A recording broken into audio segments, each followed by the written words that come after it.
Je voudrais du soleil vert, des dentelles et des théières, des photos de bord de mer, dans mon jardin d'hiver.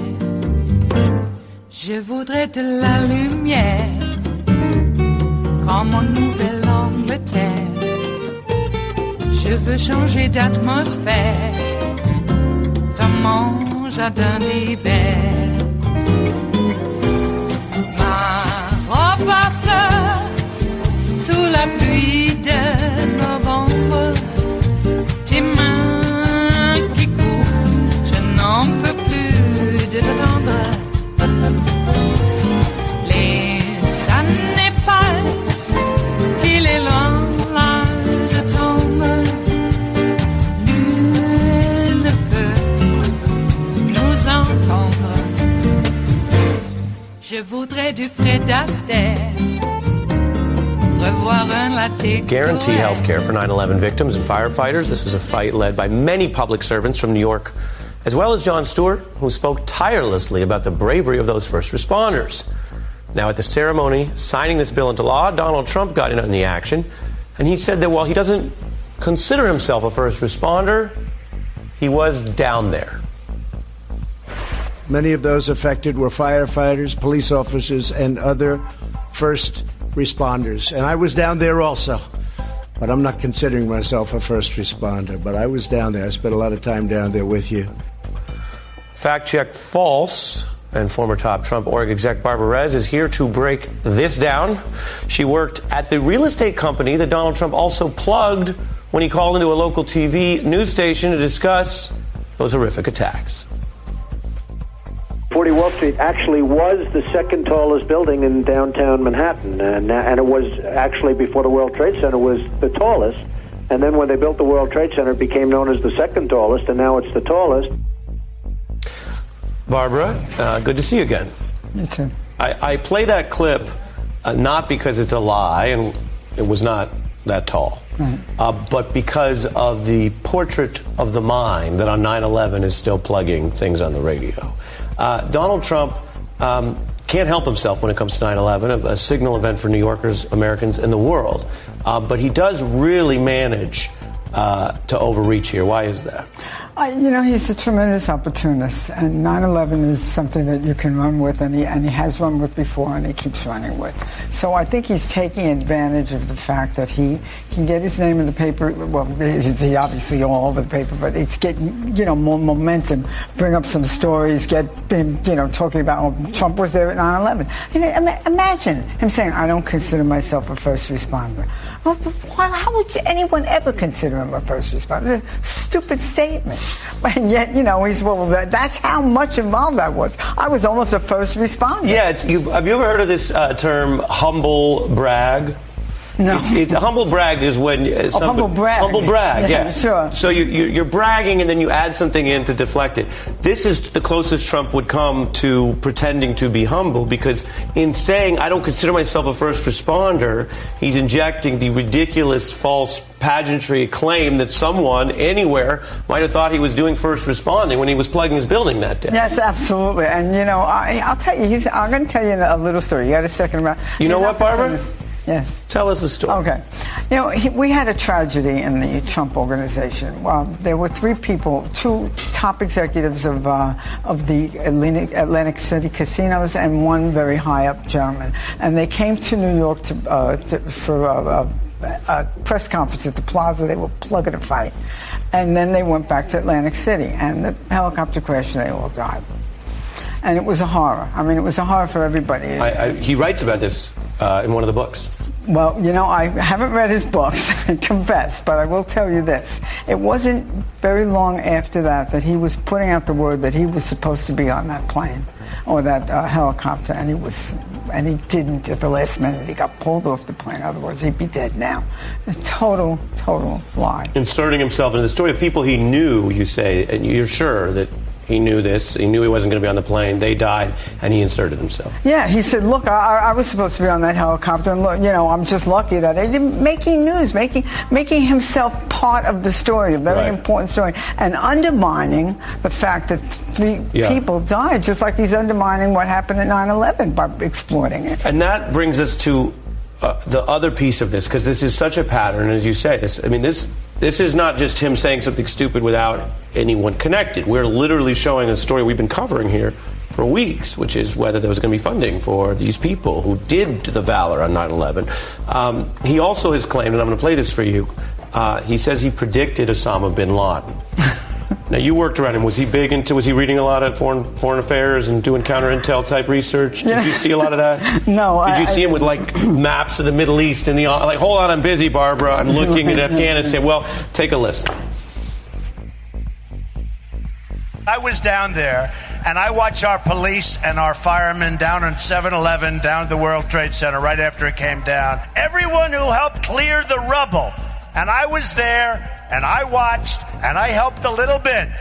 Trump predicted Osama bin Laden, which actually is true. And then 2 years later, a year and a half later, he knocked down the World Trade Center. I watched when the World Trade Center came tumbling down. And I watched in Jersey City, New Jersey, where thousands and thousands of people were cheering. Let me go ahead and ask you an impossible question. Was it worse that he referred to it as 7-Eleven in that clip, or that he said Trump predicted Osama bin Laden? That's a tough one. It's a tough one. Yeah, I think the 7-Eleven probably is the most ridiculous, because we've come to know Trump, and we can understand that he might predict that he predicted. He predicted Osama bin Laden, but 7-Eleven, that's pretty bad. But again, this is seizing the moment and jumping on. This is, look, I was part of this. This is first response. And now it all comes up. It's in Congress. It's a big deal. It's in all the papers. Everyone's talking about it. So he jumps on it. Oh, I was the first responder. Of course, I'm, supporting this. And, the fact that it went through, look at me. I'm a first responder. This is great. I really appreciate what these guys are doing. I'm part of it. Yeah. It's ridiculous mixed with offensive. It is Wednesday, the 31st of July of 2019, and you are in West Coast Cookbook and Speakeasy. I am your chef de cuisine, Justice Putnam, and our daily special is Smothered Benedict Wednesdays. Will no one rid us of this priest? Au contraire. It is just a velvety hollandaise sauce on a lovely egg dish.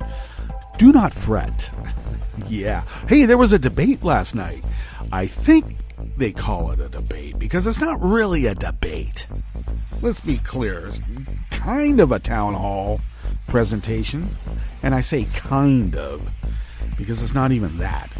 But there was a Q&A, and CNN was moderating, and boy, are they in the tank for corporate America. And I'm not putting down corporate America because there are some corporations that do good. But by and large, when I say corporate America, you know what I mean. It's not the little guy.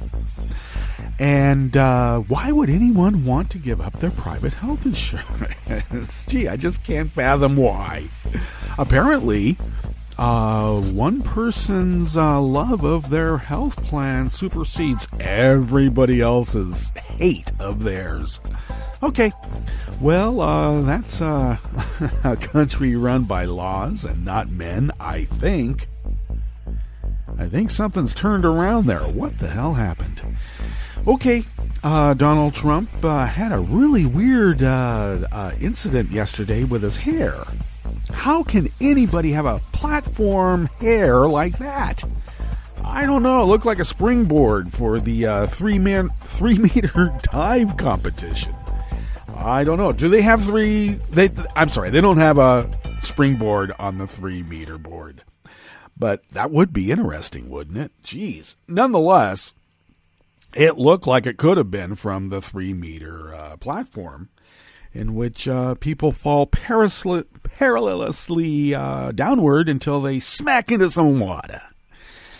Okay, well, I don't know what kind of hairstyle to call that. We might want to call it the springboard. Let's call it the springboard. Weird. He had a fly caught in it the other day, too. Wow. Scary. Okay, well, I think I'm not sure if we're still going to war with Iran.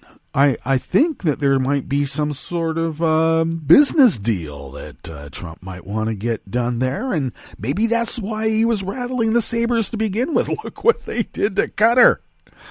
Yeah, Jared didn't get that guaranteed backed loan. He didn't get it. And next thing you know, even though we have like military personnel and a couple of bases on Qatar, they were blockaded. What? Yeah. Okay. A lot of corruption going on. That Barrett guy running the inaugural too. Huh. Well, maybe.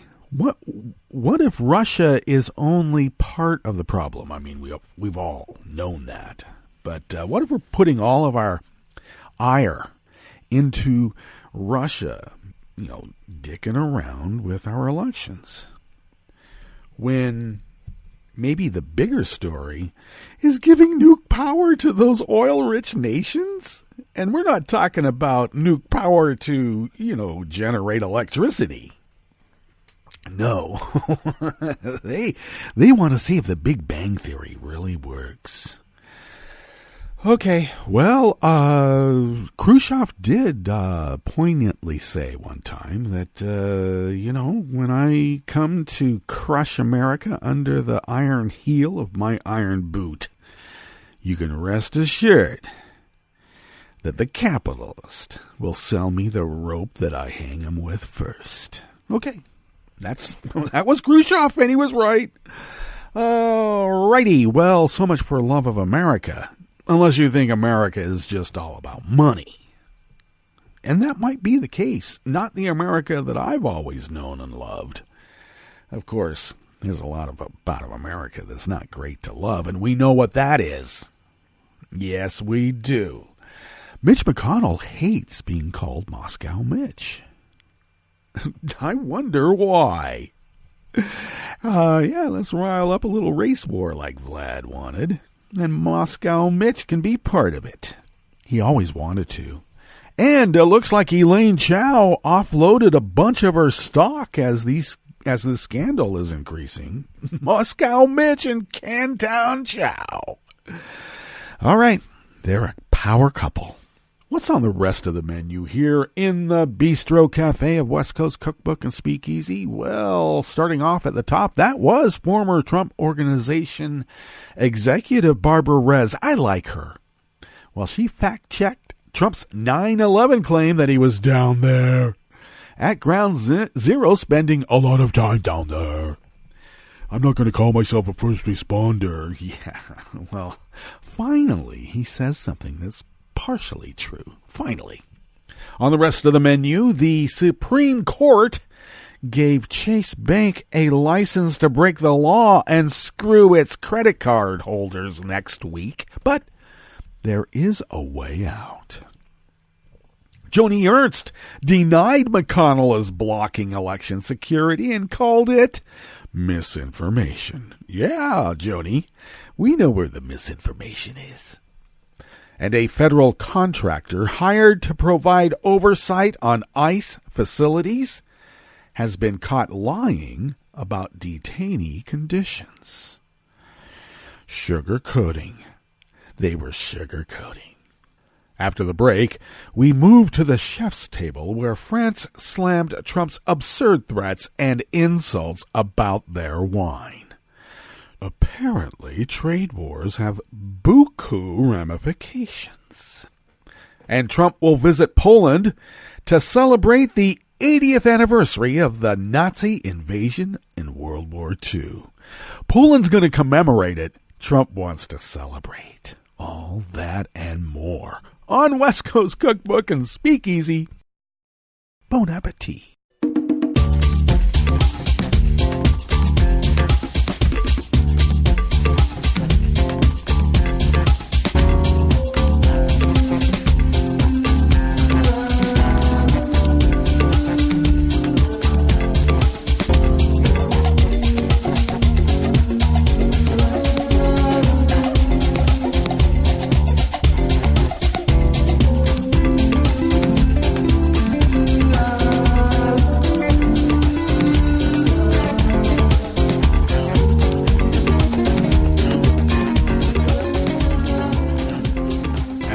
bottom of our homepage at netrootsradio.com. To the rightish of the page, right there by the social media scroll deftly placed, is the chat room link monitored by Kelly Lincoln. Thank you, Kelly, for taking care of that. To the leftish of the chat room link at the bottom of our homepage at netrootsradio.com, to the leftish of the page there, is our link to our Patreon site. And all kidding aside, if you could become a recurring Patreon of Netroots Radio, your recurring contribution helps us continue this 8-year-long resistance, as the founders originally intended so many decades and decades and decades ago. So thank you for your generosity in allowing us to do our civic duty. And we hope to be, well, a bullhorn and a beacon of truth, justice, and the American way. If you would like to follow Netroots Radio on Twitter, you can do so at Netroots Radio. Tom takes care of that, and we thank Tom for doing so. I take care of at Justice Putnam, and I also post the show notes and links diary on Daily Co's about 10 minutes before showtime, a very integral part of this multimedia operation. So do check out the show notes and links diary. I get that up 10 minutes before showtime and then put it out on the appropriate social media platforms. Okay, if you would like to follow the show on Twitter, do so at Cookbook West. And most importantly, podcasts can be found by way of Spreaker, Stitcher, TuneIn, iTunes, iHeart, YouTube, and really wherever podcasts can be found. Alrighty. There's so much news out there. I mean, we got this Ratcliffe guy. Yeah, we're going over a Ratcliffe. God, I don't understand. This guy comes from a town of like less than 6,000 or something. I mean, that's his district is 8,000 people total. And they're going to put him at the top, the pinnacle of our intelligence apparatus. Yeah, so much for checks and balances, huh? I think Trump thinks that you need somebody in the position to check up on things so that Trump can balance scores. Yeah. We're turning into mob Russia, exactly like Vlad likes it. Enough of that. Let's get on with the way that we can destroy ourselves completely without any outside foreign help. All we need is a bunch of greedy, you know what I call them. Okay, mofos. All right. Well, this first offering then comes out of Think Progress by Ian Millhiser, and he does have a disclaimer at the bottom of the article in which he says there's no real legal advice here, but wink, wink, you better get on this one, because the Supreme Court gave Chase a license to break the law, but there's a way to get out of it. And what is breaking the law? Well, we had reported on this incident from last month, and now things are updated about Chase. What are they doing? Yes, they're forcing their customers into forced arbitration. That's how you force them to do it. You force them. So this is an updated version in which, there's a way to keep your Chase card and not give up your right to a court case to sue. All right.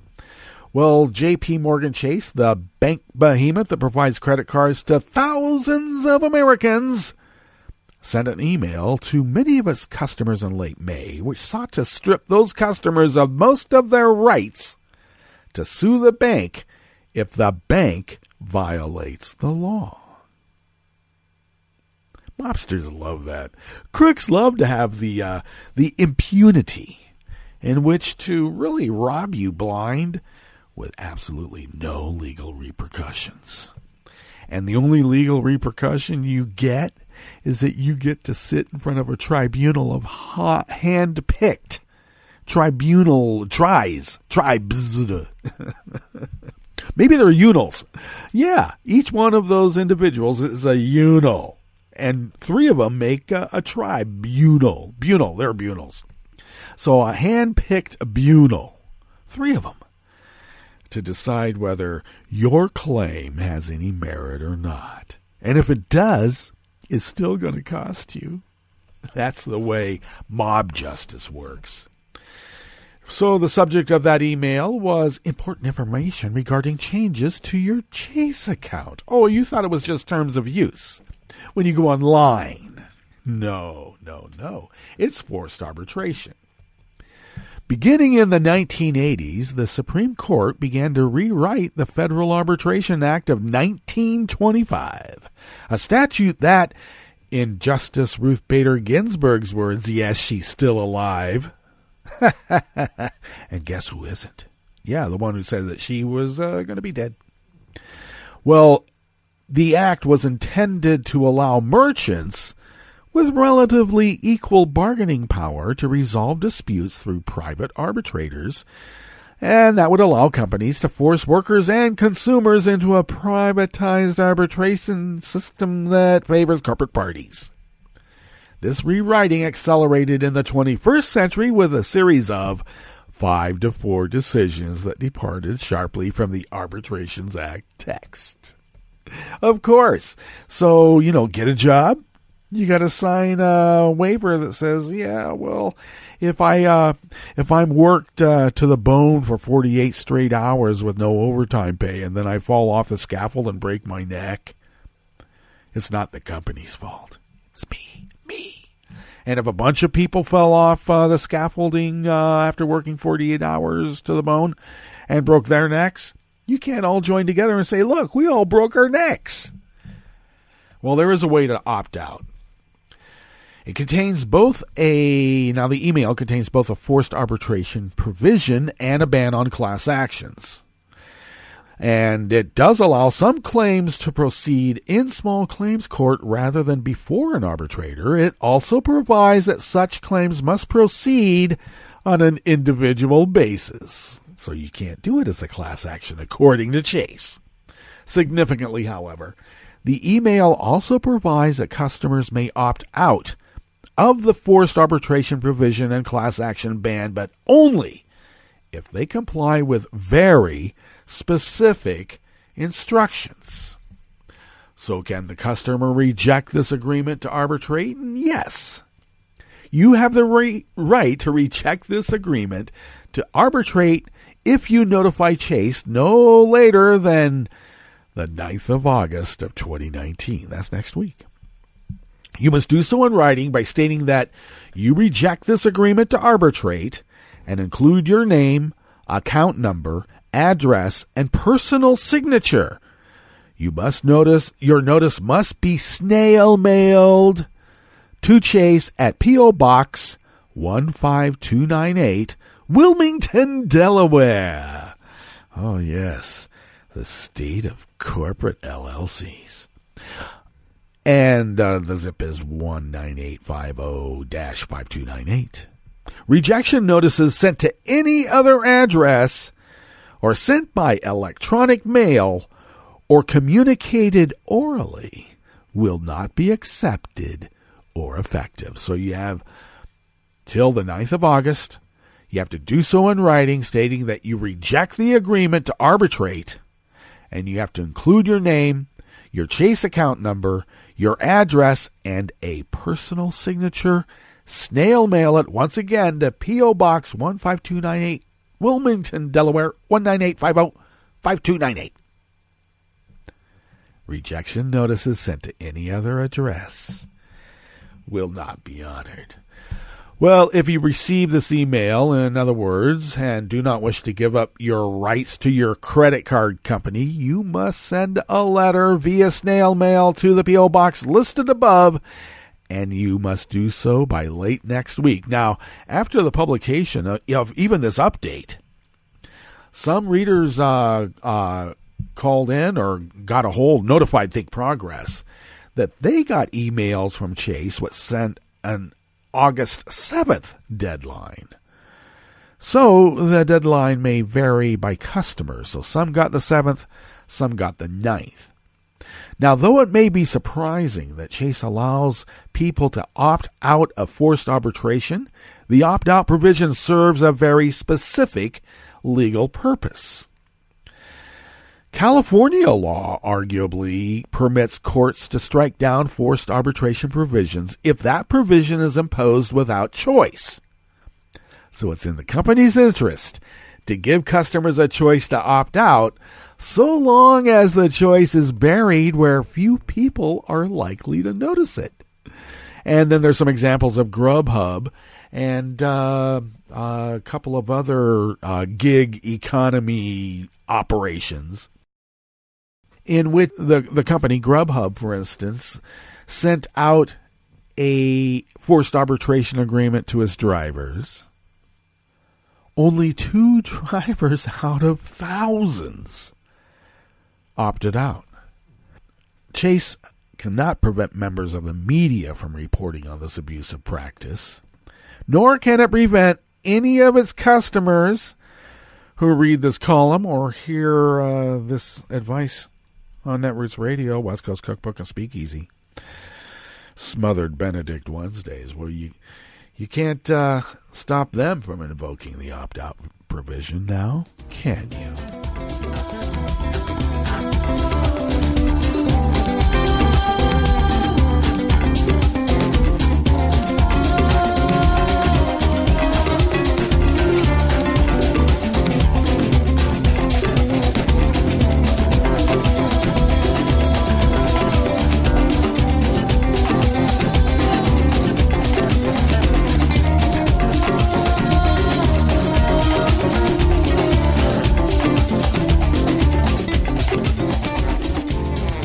Desai Martin of Share Blue Media brings us this next offering here in the Bistro Cafe of West Coast Cookbook and Speakeasy. At a town hall event over the weekend, Senator Joni Ernst Repug of Iowa acted unaware that Majority Leader Mitch McConnell was actively working to block election security bills from passing the Senate.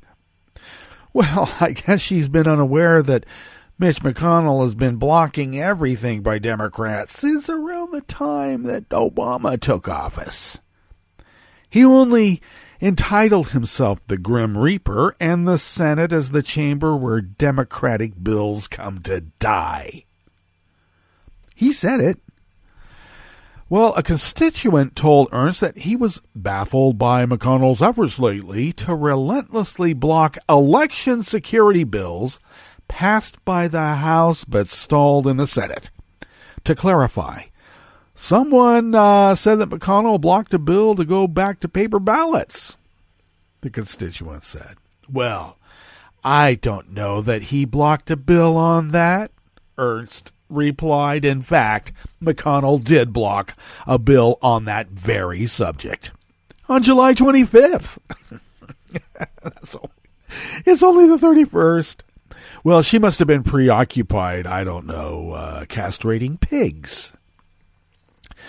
Minority Leader Chuck Schumer on July 25th asked for unanimous consent for the Senate to pass the Securing America's Federal Elections Act, which would provide $600 million, a measly amount, in election assistance and require paper ballot backups. McConnell from the floor of the Senate called it highly partisan before blocking the motion. He even said this election security, if we went through with it, would give the Democrats an electoral advantage. Paper ballot backups would give the Democrats an electoral advantage. You know, in other words, when more people vote for Democrats, that's giving them an electoral advantage, and Mitch cannot have that. He's got his orders on high.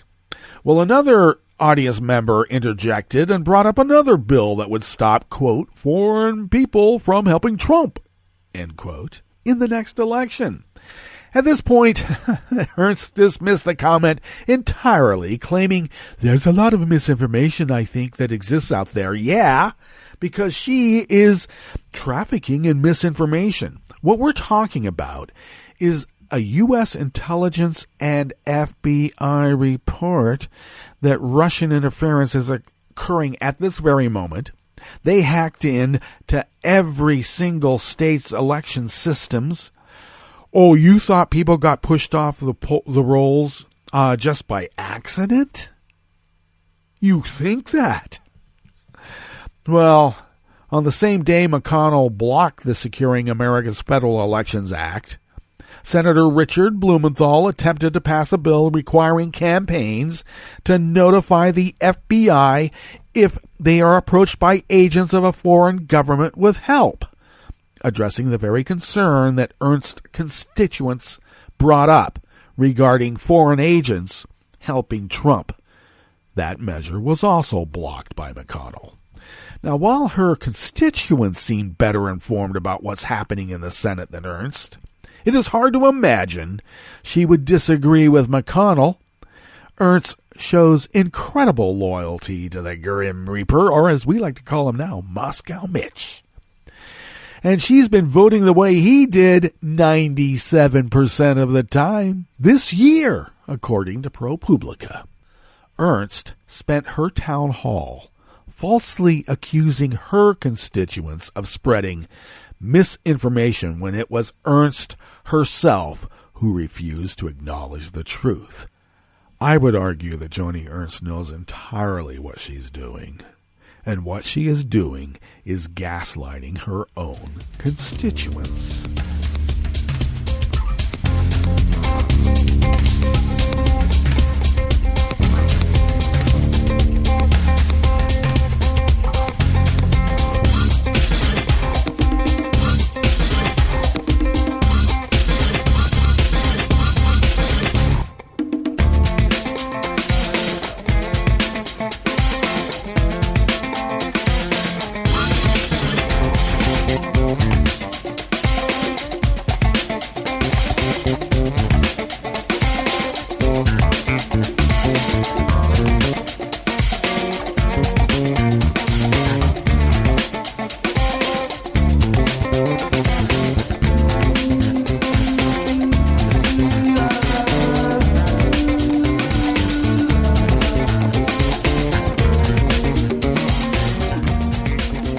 Rebecca Intralgo of Think Progress brings us this final offering here in the Bistro Cafe of West Coast Cookbook and Speakeasy, Smothered Benedict Wednesdays. A company contracted by the federal government to conduct oversight on ICE facilities has been spending taxpayer dollars to draw up misleading reports about how migrants are treated in detention. Officials at the company have refused to comment at length on the accusation, insisting they are providing impartial assessments of current conditions. According to Kaiser Health News, the Nakamoto Group, which is tasked with overseeing conditions in migrant detention centers, described in its audits that detainees had no substantive complaints, and that facilities that were calm, with no obvious indicators of high stress. The Nakamoto inspections, however, stand in stark contrast to what the DHS's own Inspector General has uncovered. Kaiser Health News compiled its report after reviewing thousands of pages of inspections and reports from 2007 to 2012. And from 2017 to 2019, made available through litigation and new federal reporting requirements. Well, they're going to put a stop to that now, aren't they? None of the detainees expressed any concerns about their treatment or safety, Nakamoto officials wrote in a March 2019 report on the Rio Grande Detention Center in Laredo, Texas. Detainees were satisfied with all conditions of their confinement. All conditions of their confinement? Why are they being confined? Oh, is this like a 50 Shades of Brown where you get to put people in cages and they just love it? Do it to me more. More, Daddy. By contrast, In the Inspector General's report made public by DHS earlier in July, showed dangerous overcrowding at the same detention center and inhumane conditions that facility managers said constituted a ticking time bomb. Another DHS IG report described unsafe and unhealthy conditions at 3 other detention centers, all of which had been giving passing grades by Nakamoto. Former DHS Acting Inspector General John Kelly, who serves on the board of the company that operates the largest shelter for migrant children, has reprimanded Nakamoto in the past for not being thorough in his inspections. Nakamoto's inspection practices are not consistently thorough. Its inspections do not fully examine actual conditions or identify all compliance deficiencies, he wrote in a June 2018 Inspector General report. Kelly also quoted ICE employees in the field and managers at ICE removal headquarters, who called the inspections as useless and very, very, very difficult to fail. Despite this, Nakamoto has received over $50 million in government contracts from ICE since 2007. And the current contract, if they get it secure, could get themselves another $16 million. Previous administrations have also offered contracts to the company. As Kaiser Health News noted, it was first hired under GW to audit immigration detention facilities, and the company later had its contracts extended by President Barack Obama's administration. With the Trump administration transferring more migrants to ICE custody than ever, Nakamoto arguably has an incentive to issue rubber stamp inspections. The company needs the money, and the government needs the detention beds. See, this is what happens when you privatize the Holocaust. Nakamoto, however, maintains that it is an impartial party and would not comment further when confronted by Kaiser Health News. But, as the outlet noted, Senator Elizabeth Warren wrote to the company last year to express deep concern about its work.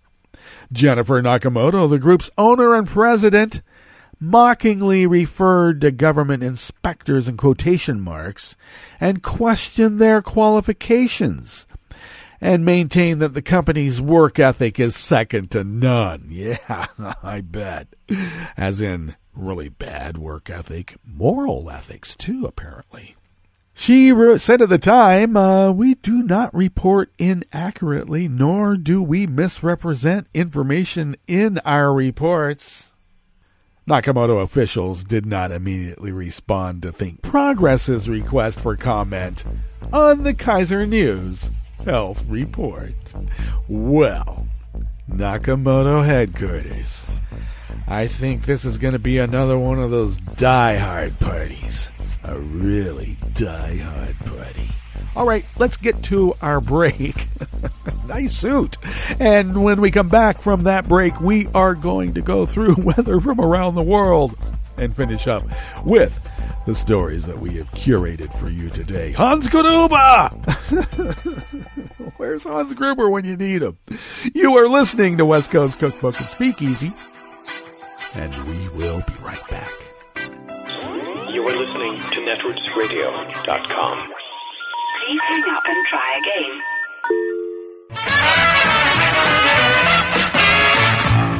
From a point at sea to the circles of your mind, a new force is at work for planetary transformation. New radio for a new Earth.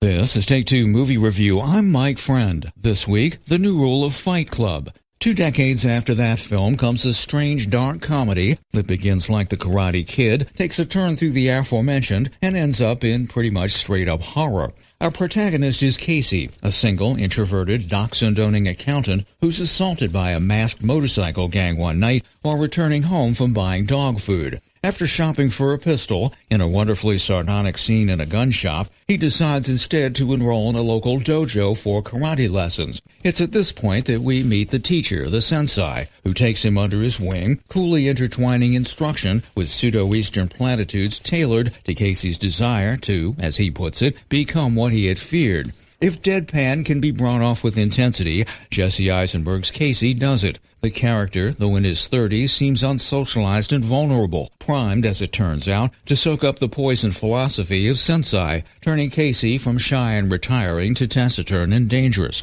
Sensei is played by the often overlooked Alessandro Nivola from American Hustle and Face Off. He's responsible for most of the unpeeling of the onion as the film gets darker and darker. Pivotal to both plot and commentary in this one is British actress Imogen Poots as the only female in the dojo. She's second only to Sensei skill-wise, but is otherwise disrespected. The movie isn't set in any particular time or place, and cues from the set are either careless or intentionally confusing. Also, you'll note the deliberate delivery of the dialogue, which is reminiscent of a surreal stage play. The Art of Self-Defense combines suspense and humor and earns at least a brown belt for its send-up of pervasive toxic masculinity. This has been Take Two Movie Review. I'm Mike Friend. Catch up with us at take2moviereview.com and feed us back on our page on YouTube.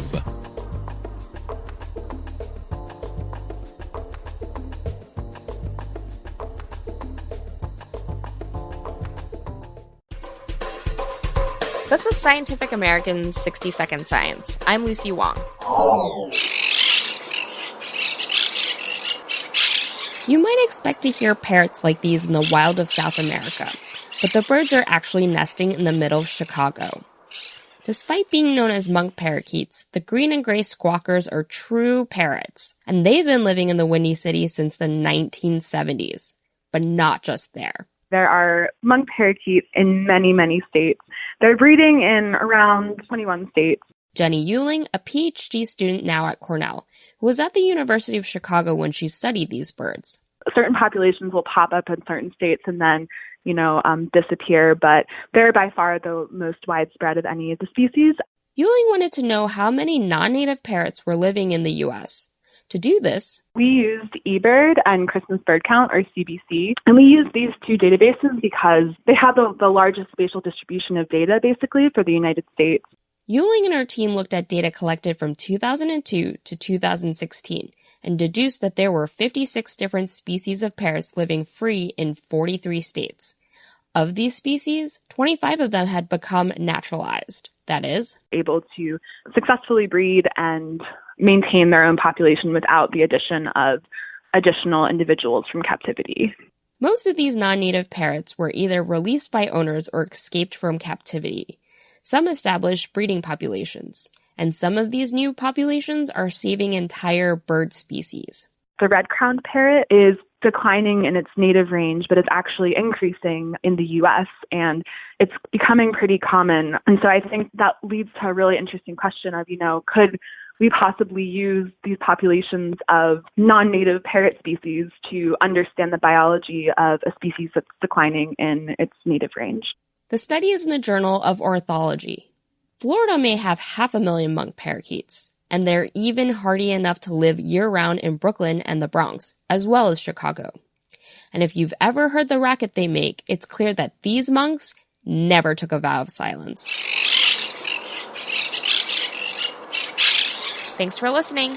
For Scientific American's 60-Second Science, I'm Lucy Wong. Monk parakeet sounds courtesy of the Macaulay Library at the Cornell Lab of Ornithology.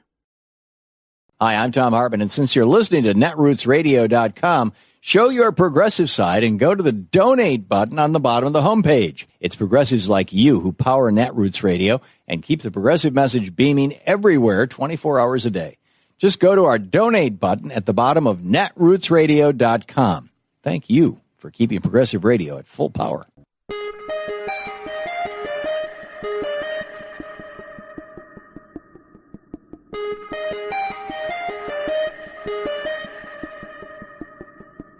I'm Rick Smith, and this is Labor History in 2.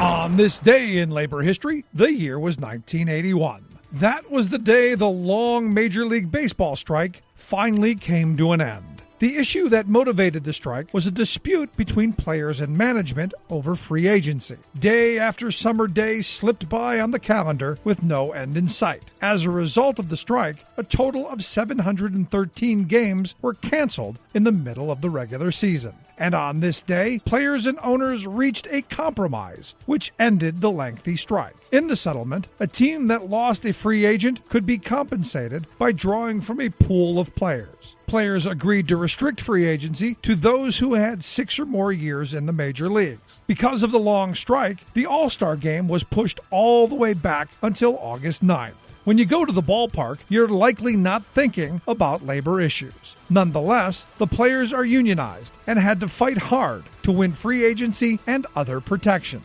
There have been 8 work stoppages in Major League Baseball. 1981 held the record as the longest. Until 1994, that is. The strike started in August and resulted in the cancellation of the whole postseason. It was the first time a major sport had its postseason wiped out by a work stoppage. The strike was not settled until the following April. But the good news today is there are only balls and strikes on the field. So, play ball.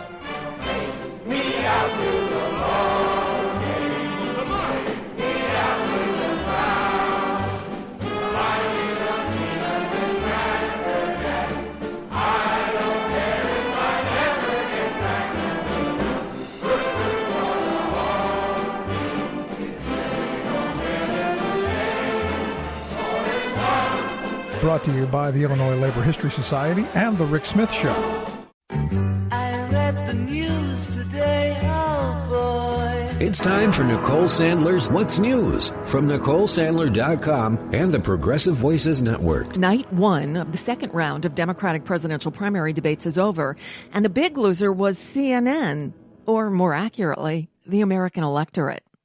It was apparent that CNN would be an issue, just judging from the overblown and ridiculous program introduction. Live from Detroit, it's the Democratic presidential debate.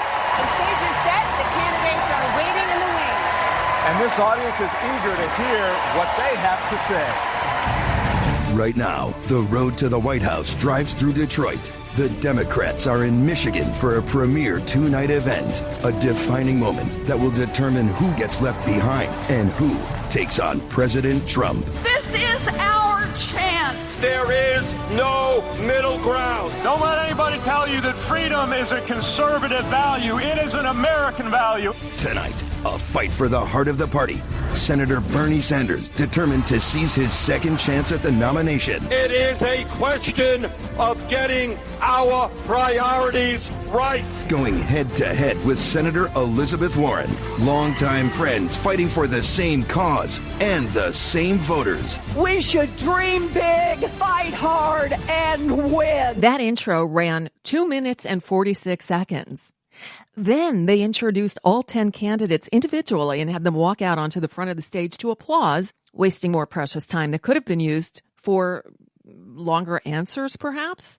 Anyway, they finally got underway after a commercial break at about 8:14 when Montana Governor Steve Bullock began his opening statement. Time now for opening statements. You'll each receive 1 minute. Governor Steve Bullock, please begin. I'm a progressive, emphasis on progress, and I'm running for president to get stuff done for all those Americans Washington has left behind. Marianne Williamson. We, the American people, must rise up and do what we do best and create a new possibility. Say no to what we don't want and yes to what we know can be true. I'm Marianne Williamson, and that's why I'm running for president. Congressman John Delaney. Folks, we have a choice. We can go down the road that Senator Sanders and Senator Warren want to take us, with bad policies like Medicare for all, free everything, and impossible promises that'll turn off independent voters and get Trump reelected. Congressman Tim Ryan. And I'm here to say this isn't about left or right. This is about new and better. And it's not about reforming old systems. It's about building new systems. And tonight, I will offer solutions that are bold, that are realistic, and that are a clean break from the past. Governor John Hickenlooper. To provide solutions to problems, to make sure that we work together and created jobs. That's how we're going to beat Donald Trump. That's how we're going to win Michigan and the country. Senator Amy Klobuchar. Let's get real.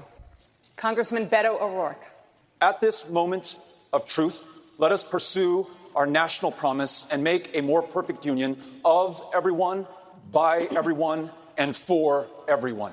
Mayor Pete Buttigieg. We're not going to be able to meet this moment by recycling the same arguments, policies, and politicians that have dominated Washington for as long as I have been alive.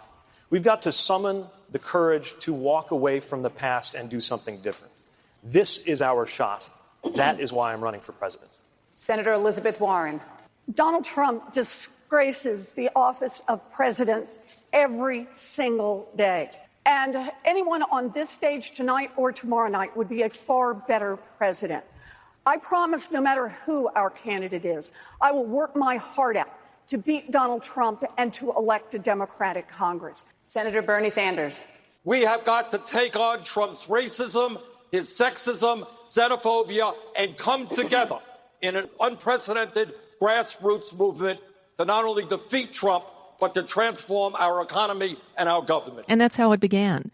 We have a thorough recap of debate night 1 on the Wednesday edition of the Nicole Sandler Show, airing at 5 p.m. Eastern, 2 Pacific on the Progressive Voices Network. Or you can hear it via the podcast, which is available at NicoleSandler.com.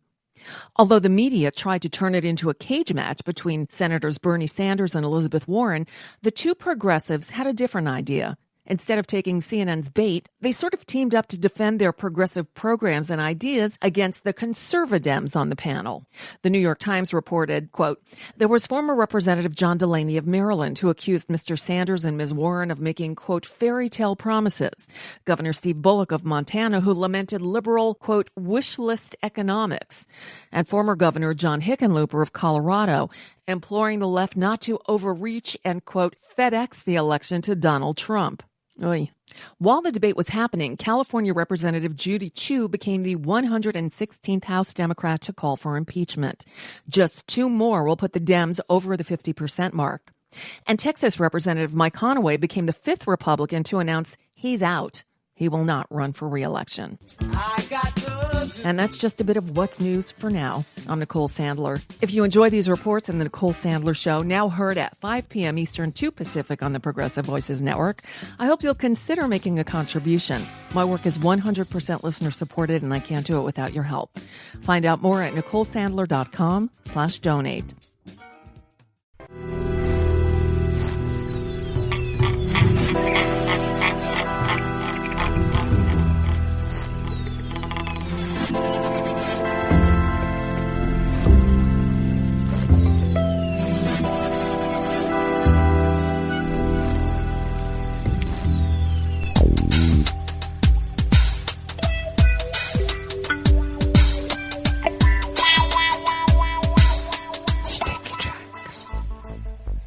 Thank you for accompanying us here to the chef's table at West Coast Cookbook and Speakeasy. Smothered Benedict Wednesdays. We're going to have to go through this pretty quick. Oh, we've just been chewing up the time. We always begin weather from around the world along the banks of the Rogue River and the Rogue River Valley of Southern Oregon on the west coast of the continental United States of America, where it is currently 65 degrees, slated for a high of 95. We are still under an active air advisory warning because of the wildfire smoke. Grass pollen is moderate. That air quality is at 111 parts per million. Very unhealthy for sensitive groups. The daytime UV index is very high locally at 8. Barometric pressure is rising at 29.84 inches. Visibility at 10 miles. Relative humidity at 75%. Weather from around the world is brought to you by people's personal weather stations that they purchased. These people planted these purchased personal weather stations somewhere on their property. And these people positively live around the world. London is 70 degrees and partly cloudy. Paris is 75 and mostly cloudy. Rome is 92 and sunny. Kiev is 76 degrees and fair. Kabul 89 and fair.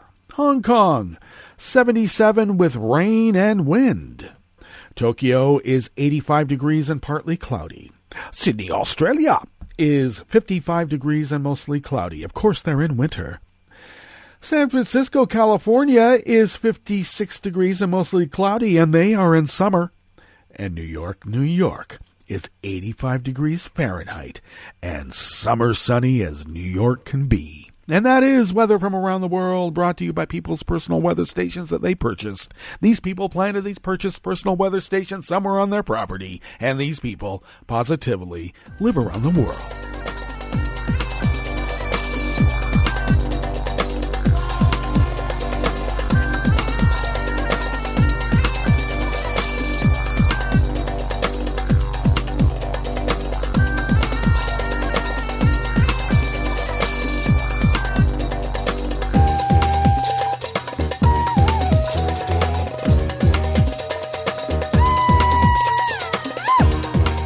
Cy Martin of Share Blue Media brings us this first amuse-bouche here at the chef's table at West Coast Cookbook and Speakeasy. French officials are calling Trump's recent threat to slap a tariff on French wine a terrible idea. I think they used an invective, like something like, I don't know, it could have been mad. Well, the French agriculture minister told French television it's completely moronic. Of course it is. And Trump claims to know that American wine is much better than the French wine. He doesn't drink. He just likes the way it looks. And I've been maintaining that guy's been hitting the sauce quite a bit. Now, the French don't drink for intoxicating purposes. We need to remember that. Okay? Well, not just the French, but when you're drinking wine in the way that you should, in which you're enjoying it and mixing it and pairing it and all of that, getting drunk isn't the primary directive. But with Trump, he probably thinks it is. And he says the only time he will drink wine is at church. Yeah, Trump in church.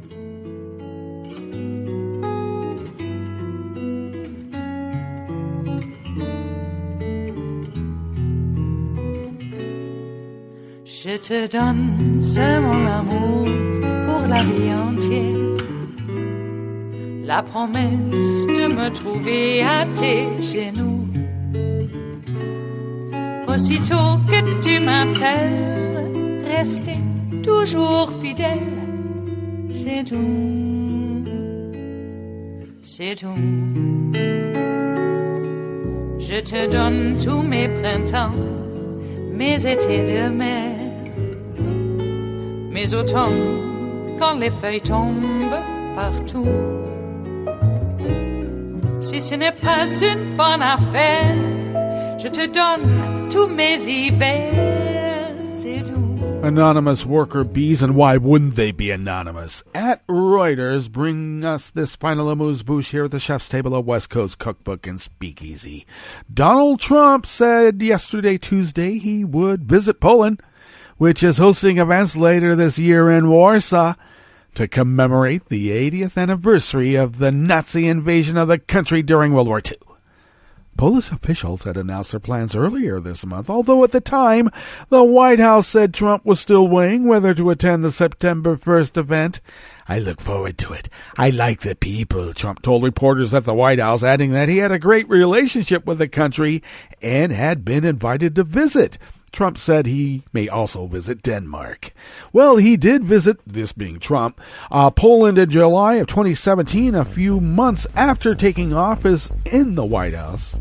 And the U.S. has also vowed to boost the number of U.S. troops in the country. And as I said, Poland may think they're commemorating it. Trump thinks he is actually celebrating the Nazi invasion of Poland. Okay, that brings us to the end of our broadcast period for the day, but you do know that Netroots Radio is going to broadcast on. We're going to meet up here tomorrow for Metro Shrimp and Grits Thursdays. So do stay tuned to Netroots Radio all day and all night for all the breaking news as it breaks, and we'll meet up here tomorrow, right here in West Coast Cookbook and Speakeasy. Bon appetit.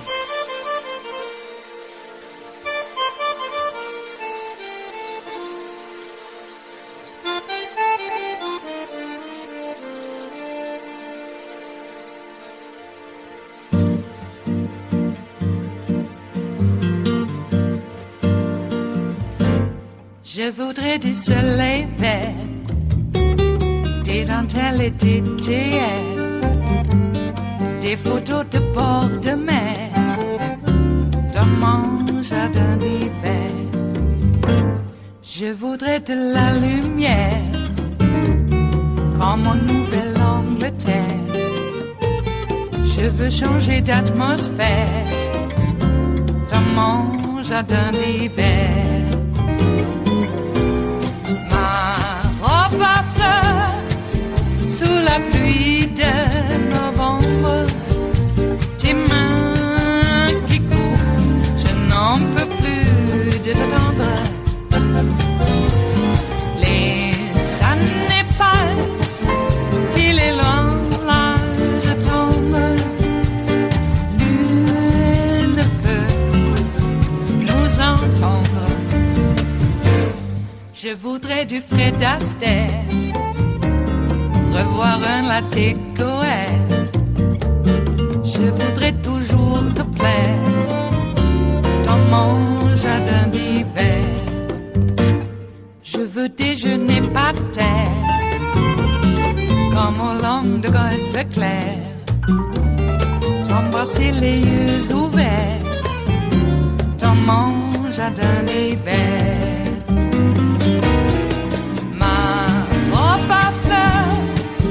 Sous la pluie de novembre, tes mains qui courent, je n'en peux plus de t'attendre. Les années passent, il est loin, là je tombe. Nul ne peut nous entendre. Ba-da-da-dum-di-da-dum. Ba-da-da-dum-di-da-dum. Ba-da-da-dum-di-da-dum. Dans mon jardin d'hiver. Ba-da-da-dum-di-da-dum. Ba-da-da-dum-di-da-dum. Ba-da-da-dum-di-da-dum. Dans mon jardin d'hiver. Dans mon jardin d'hiver. Dans mon jardin d'hiver.